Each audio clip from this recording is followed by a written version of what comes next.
the ridiculous power of speaking, of practicing speaking instead of doing the other thing when making video for the internet. In the beginning, I thought that I would have to make these videos, and then I would also have to think about music, and I would also have to think about which editing software I would use and how to export these videos, and in which resolution I should record, and whether I should use a Canon camera and whether I should use a 3,000 euro camera, which I first of all had to buy and then research, and then maybe also I needed a tripod and a light and so on and so forth. Yes. So I did have to go through all of this, and I did have to maybe not buy an expensive camera additionally, but I eventually decided to just buy, basically I got the budget of my camera back because I broke my camera and I had a replacement, and then I sent it back and instead bought a newer phone, which then luckily was so good that I could then use it for recording video. But it also had many downsides. I don't want to go into these.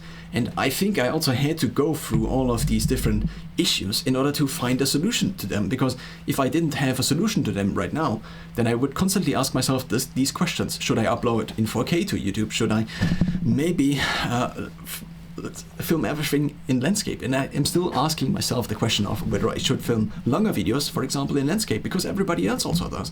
And just because I had this idea of making the format the same with short and long, and short being already vertical, this doesn't mean that's actually the right choice. But nonetheless, it is the choice now I seem to stick to.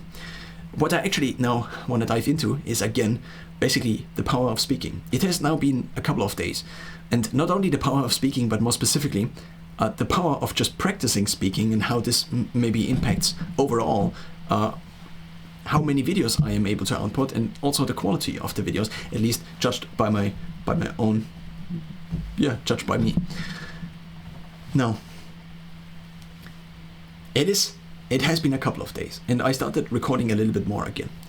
And every time I stop recording for a few weeks, in English, for example, then my English regresses, and it regresses, and it regresses. And I then make constantly mistakes in pronunciation, but also in word choice, but also in grammatics. Is grammatics the proper word? I don't know. So my English regresses down to a level where everything I want to express becomes not unexpressible, but it is like basically like a flower that has to go out of something, and it again basically wants to hit the ceiling, but it just cannot. Similar to a chicken that actually wants to get out of the egg. It just doesn't happen, or it just is very hard to get out even a single sentence, and then you make constantly mistakes and you judge yourself by all of these mistakes because it is not something you are practiced in. So the more I record videos, and if I then speak for a couple of days, 4 hours, which has been which has not been the day, but it has been the case yesterday and today, then my English, basically just through the increased fluency. So basically what seems to be the case is that it's not my vocabulary that changes. It is just that the availability of my vocabulary seems to change, so the fluency seems to increase by basically batching videos. And so the strategy I have now implemented kind of in all of the different processes. I want to now discuss the different aspects to this.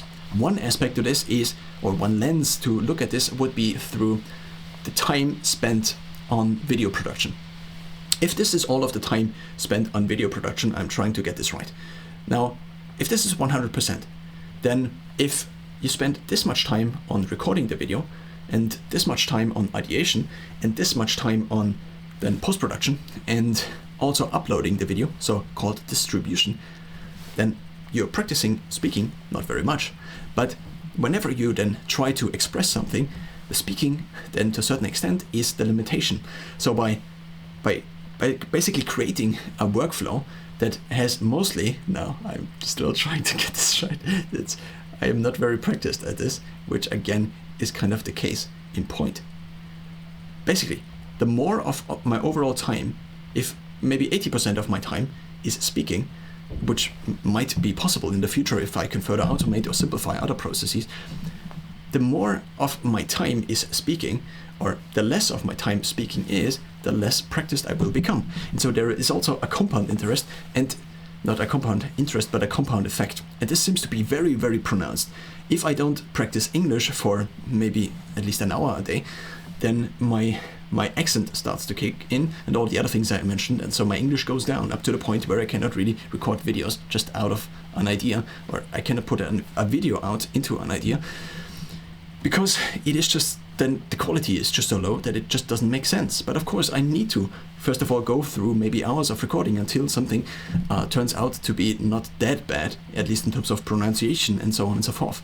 Ed Sheeran has this analogy where you open a tap, and first of all out of the tap comes lots of brown water, and then it begins to clear up a little bit, and then more and more and more and more and more until it flows clean. So you need to get out basically all of the crap first, because that's just the practice you need until the water, in Ed Sheeran's case, the songs come out a little cleaner, and then eventually it comes out clean, and Ed Sheeran is then a superstar. So the first bucket now I discussed is time distribution. The second bucket is now overall